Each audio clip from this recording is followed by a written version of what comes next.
नमस्कार मित्रांनो, अनेक वेळा उन्हाळ्यात हिवाळ्यात असे पाय चिरतात. जे लोक शेतात काम करतात असे पाय चिरतात त्यांचे, कारण हे पाय मातीने चिरतात. जसे मातीने जमिनीला भेगा जातात तसे हे पाय बघा शेतात काम केल्यामुळं चिरलेत. असे खूप मोठ्या प्रमाणात चिरतात आणि त्याच्यातून रक्त बाहेर पडते. खूप त्रास होतोय ज्याचे पाय चिरतात त्यांना. याला धुळीची ॲलर्जी म्हणतात, कोणाला चिखलाची ॲलर्जी असते. तर असे पाय चिरल्यावरती खूप त्रास होतो, वेदना होतात. मग अशा वेळा करावं काही, अशा वेळा या वनस्पतींचं तेल बनवलेलं असते मी. तर याच्यामध्ये बघा ही वनस्पती असते, ही एक वनस्पती.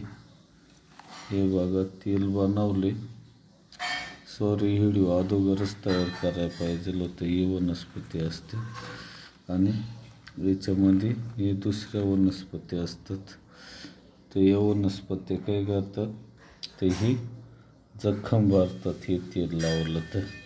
याच्यामध्ये भुईकोळा असतो, त्याच्यानंतर हे शेरपगी असते, खोबऱ्याचं तेल असते,